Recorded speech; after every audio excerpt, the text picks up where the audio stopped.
100 करोड़ हर दिन उसका सूद देना पड़ेगा। 100 करोड़ हर दिन 100 करोड़, ध्यान दीजिए, जी। उसका सूद, असल नहीं, मूल नहीं, सिर्फ सूद उसका 100 करोड़ हर दिन का बोझ है हमारे स्टेट पे।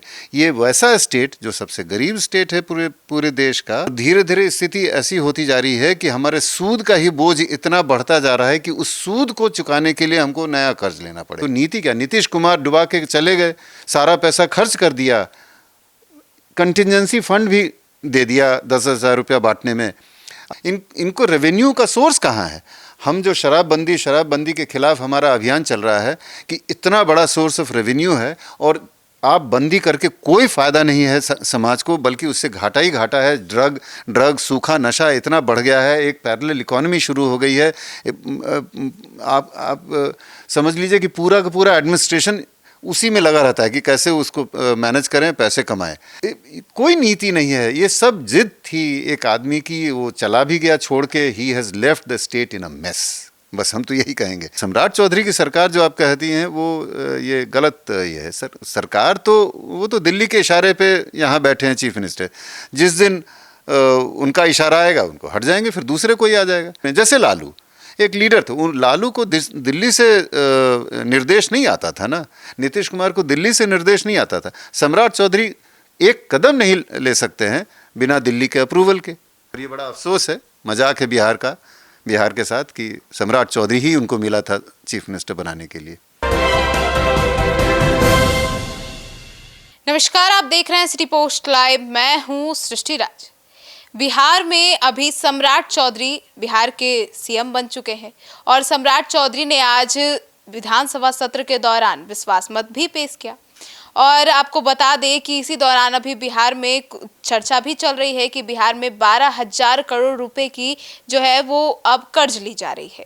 अब क्या चल रही है बिहार में और बिहार की वित्तीय नीति क्या है, इसके ऊपर विस्तार से बातचीत करने के लिए और बहुत सी बातों को बताने के लिए हमारे साथ मौजूद है हमारे स्टूडियो में जनसुराज के स्पोक्स पर्सन है captain Rajiv Ranjan sir. Sir बताइए कि क्या चल रहा है बिहार में और वित्तीय नीति को लेकर क्या अपनी राय देना चाहेंगे?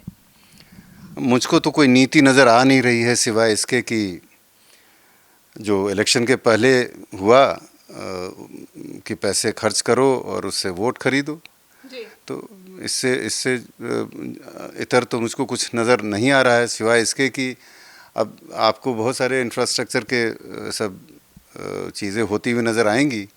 उसमें केंद्र का बहुत सहयोग है, थोड़ा स्टेट को अपना पैसा थोड़ा लगाना पड़ता है और ज़्यादातर नज़र पटना ही में आता है। पटना को आप देखिएगा तो ये पिछले 10 साल से स्मार्ट सिटी बन रहा है और बनता ही जा रहा है। पता नहीं कितना स्मार्ट हो पाया, मुझको तो इसमें गंवारूपन ज़्यादा नज़र आ रहा है स्मार्टनेस के बजाय। तो मेट्रो और पुल वगैरह, डबल डेकर वगैरह तो दिख रही है, वही दिख रही है। अब देखें कि वो कितना स्मार्टली काम करते हैं, सब बन रहा है। 10 साल, देखिए सबसे बड़ी बात वही है कि अगर कोई नीति होती, कोई नियत होती उस तरह की, तो 10 साल बहुत लंबा समय होता है। हम तो सिर्फ पटना की बात कर रहे हैं, यहाँ तो 10-11 स्मार्ट सिटी बनने वाले थे। बाकियों का क्या हुआ? भागलपुर है, मुजफ्फरपुर है और शायद गया भी था और वैसे भी कई सारे और दूसरे नाम हैं। सब जगह थोड़ा काम लगा दिया है। कहीं एक आध फ्लाईओवर बन गए हैं, कहीं एक पुल बन गया है। कोई सच मुझको नहीं लग रहा है कि नीति कुछ खास ऐसी है, सिवाय इसके कि एकमात्र एम रहता है कि बस किसी तरह से लोगों को बझाए रखो, लोगों को ये दिखाते रहो कि हम कुछ काम कर रहे हैं और उनका वोट लेना है, इलेक्शन जीतना है। आज विधानसभा सत्र के दौरान तेजस्वी यादव ने वित्त को लेकर भी बताया कि बिहार में 4 लाख करोड़ का कर्ज है बिहार के पास। 4 लाख करोड़ के आसपास पहुंच ही गया है। अब तो स्थिति ये है कि आपका जो अगर हम थोड़ा सा आंकड़ों पे जाएं, जो आपका ग्रॉस स्टेट डोमेस्टिक प्रोडक्ट है GSDP, और हालांकि नेट और ग्रॉस में काफ़ी का डिफरेंस होता है, लेकिन फिर भी चलिए ग्रॉस ही सही, वो 9 लाख करोड़ के आसपास है और आपके 4 लाख करोड़ तो उसमें कर्ज हो जाएगा। तो आप अंदाज़ा लगा सकते हैं कि आपका 40% 45% आपके पूरे इकॉनमी का इन जनरल जो जो आर्थिक आपका जो कॉर्पस है पूरा स्टेट का, उसमें 40-45% तो कर्ज है। अब उस कर्ज का भार क्या है ये जरा सुनिए, तब आपको समझ में आएगा कि उसकी विकरालता कैसी है। 100 करोड़ हर दिन उसका सूद देना पड़ेगा। 100 करोड़ हर दिन 100 करोड़, ध्यान दीजिए। जी। उसका सूद, असल नहीं, मूल नहीं, सिर्फ सूद उसका 100 करोड़ हर दिन का बोझ है हमारे स्टेट पे। ये वैसा स्टेट जो सबसे गरीब स्टेट है पूरे देश का, और यहाँ के कई लाखों लोग हैं, करोड़ों लोग हैं ऐसे जो कि ठीक से 100 रुपया नहीं कमाते हैं एक दिन में, और उस राज्य पर 100 करोड़ हर दिन का बोझ है सूद का। ये ईएमआई भी नहीं है, ये सूद है। तो मूलधन तो अलग हो गया। तो आप जो नीति की बात कर रही थी, अगर कोई नीति होती, कोई अर्थशास्त्री लोग बैठ के कुछ नीति बनाते कि हाँ इस स्टेट को कैसे चलाना है, क्या चलाना है, तो ये नौबत आती। और धीरे धीरे स्थिति ऐसी होती जा रही है कि हमारे सूद का ही बोझ इतना बढ़ता जा रहा है कि उस सूद को चुकाने के लिए हमको नया कर्ज लेना पड़ेगा। और यहाँ क्या हो रहा है, ऐसा क्या बढ़ रहा है इकॉनमी की कि हमको हमारा रेवेन्यू जिसको आमदनी कहाँ बढ़ रही है, किस क्षेत्र में बढ़ रही है बताइए। अभी स्थिति ये है कि पिछले 3 महीने से आपने वेतन रोक रखा है, आपने स्टूडेंट्स के क्रेडिट कार्ड में पैसा देना बंद कर दिया है, आपने बुजुर्गों का और विकलांगों का जो 1100 रुपये का भत्ता है वो 3 महीने से नहीं दिया है आपने जी। आपके पास पैसे नहीं है। तो अब आप सोचिए, आपने कॉन्ट्रैक्टर्स के बिल रोक दिए हैं। कॉन्ट्रैक्टर्स लेबरर्स जो हायर करते हैं वो सब तो अनऑर्गेनाइज्ड होते हैं, उनको बिठा दिया है। गुजरात से लेबर भाग के आ रहे हैं बिहार के, क्योंकि वहाँ उनको गैस नहीं मिल रहा है। यहाँ आ रहे हैं इस उम्मीद में कि यहाँ हम लोग कुछ मजदूरी कर लेंगे, और यहाँ तो मजदूरी ठप है, क्योंकि आपकी वित्तीय स्थिति ऐसी है कि आप किसी कॉन्ट्रैक्टर का बिल नहीं पास कर रहे हैं। वो कॉन्ट्रैक्टर ने काम अभी रोका हुआ है, जब तक बिल नहीं पास होगा तब तक आगे काम नहीं करेगा। ना यहाँ एम्प्लॉयमेंट जनरेट कर पा रहे हैं, ना आप इंडस्ट्री लगा पा रहे हैं। वहाँ से लड़के हमारे जो काम करते थे वो भाग के आ रहे हैं। हो क्या रहा है, किस नीति की आप बात कर रही थी? अब हम ज़्यादा नहीं कहेंगे जो मुख्यमंत्री, उनकी शैक्षणिक योग्यता कितनी है, ठीक है, ब्यूरोक्रेट्स हैं उनके लिए काम करने वाले, उनको तो सिर्फ चेहरा दिखाना है, क्योंकि उनको तो नहीं पता होगा कि अर्थशास्त्र, तो हिंदी में शायद लिख भी ना पाए अर्थशास्त्र शब्द, तो उनकी पढ़ाई लिखाई का तो क्या किया जा सकता है। तो नीति क्या, नीतीश कुमार डुबा के चले गए, सारा पैसा खर्च कर दिया, कंटिजेंसी फंड भी दे दिया 10,000 रुपया बांटने में। अगर वो कम से कम रहता तो कम से कम गरीब बुजुर्ग जो हैं, चाहे विकलांग हैं, उन लोग का जो 1100 रुपया जो हम लोग के दबाव में 400 से 1100 किया था उन्होंने बहुत, और उसका कितना प्रचार किया था, हेडलाइन बन गया था, वो 1100 रुपया तो कम से कम देते। वो गरीब सब तो भूखे मर रहा होगा, या तो फिर साहूकार से कर्ज ले रहा है। मैंने कल के हम लोग के पार्टी के प्रेस कॉन्फ्रेंस में एक उदाहरण दिया था कि पुराने ज़माने में एक चारवाक दर्शन की बात होती थी, जिसमें उनका मानना था, भौतिकवाद दर्शन था वो, कि कुछ नहीं, इधर उधर की किसी चीज़ की चिंता नहीं करनी चाहिए, जब तक जियो तब तक खूब खाओ पियो, मौज करो, मस्ती करो, और पैसे ख़त्म हो जाएं तो कर्ज लेके भी मस्ती करो। मतलब कर्ज लेके घी पियो। एग्जैक्टली संस्कृत का अगर श्लोक है, मैं श्लोक तो नहीं मुझको याद है, लेकिन यही है कि अगर ज़रूरत पड़े तो कर्ज लेके, ऋण लेके भी घी पियो। तो यही स्थिति है, यही है नीति। अगर नीति की बात कुछ आप चाहती हैं जानना, तो यही मेरी समझ से सरकार की यही नीति थी पिछले 6-8 महीने से, तो मैं यही देख रहा हूँ। सिर्फ इलेक्शन जीतने के लिए, इलेक्शन जीत के पावर में आना घी पीने के जैसा है, तो उसके लिए पैसे उड़ा दिए, और अब जो है पैसे खत्म हो गए हैं तो ऋण लो। तो जनसुराज को क्या लग रहा है सर, इसको सुधारने के लिए क्या कुछ करना चाहिए?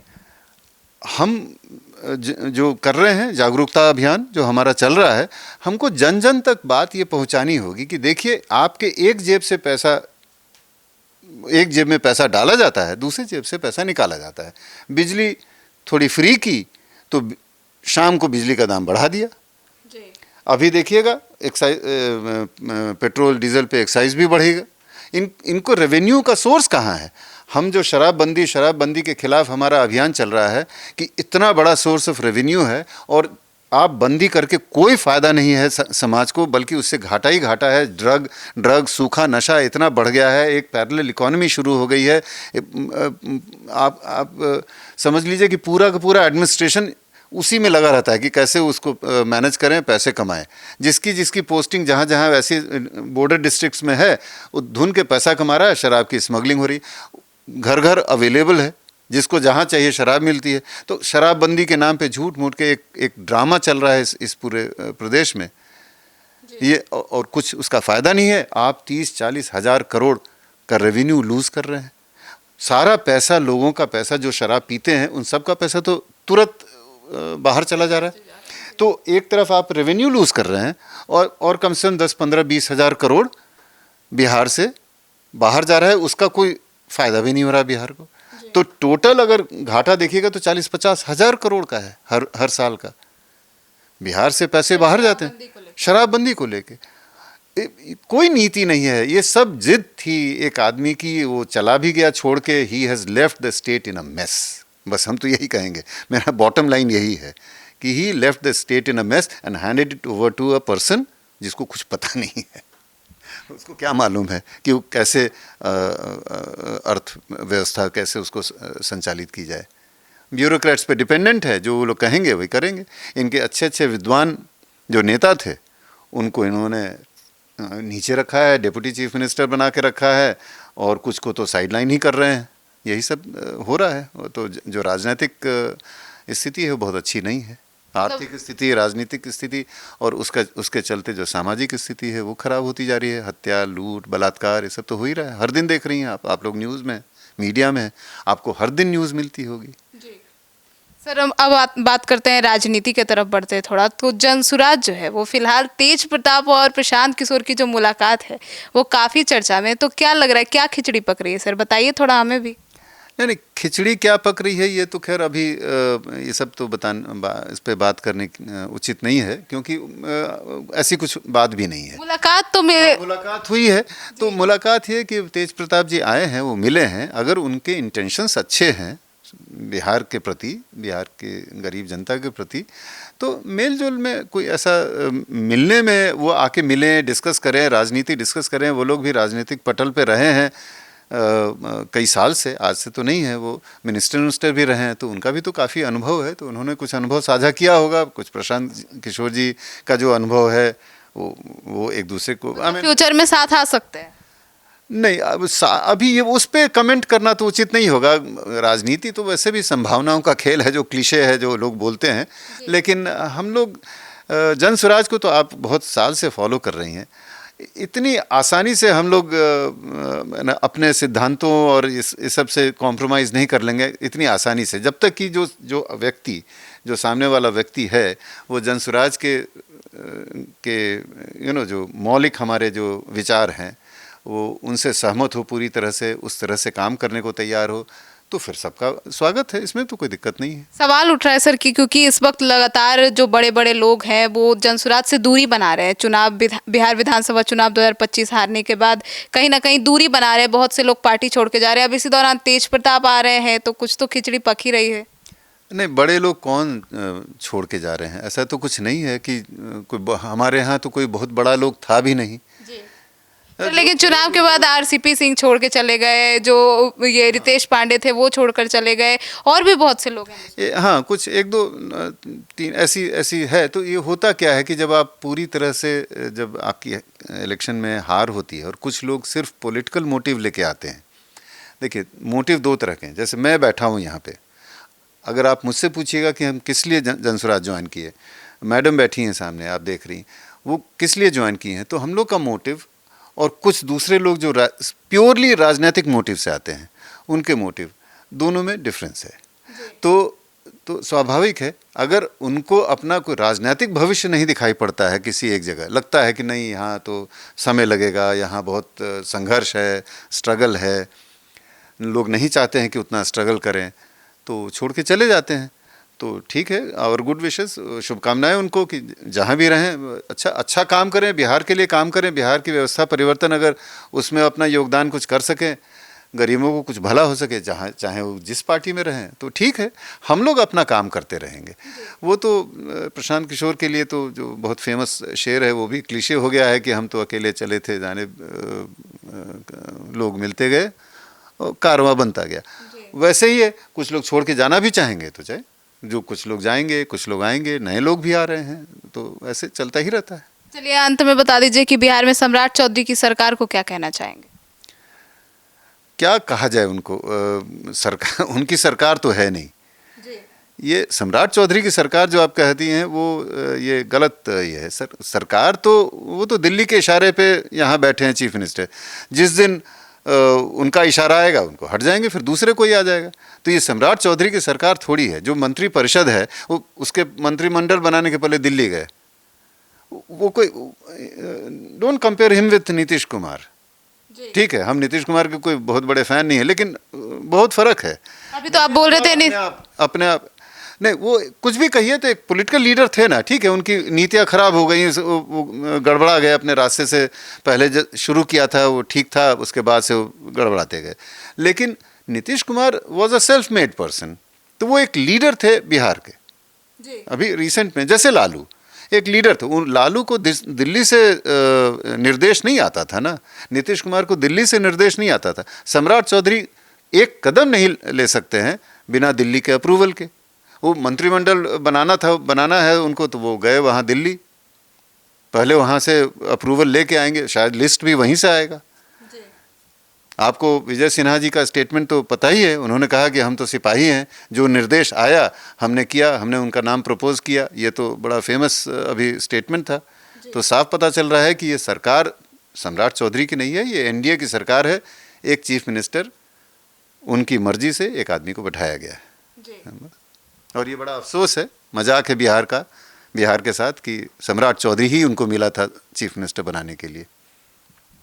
तो सुना आपने। तो अब सर की बातों को लेकर आप अपनी क्या राय रखते हैं, जरूर बताइएगा कमेंट सेक्शन में। धन्यवाद। Thank you.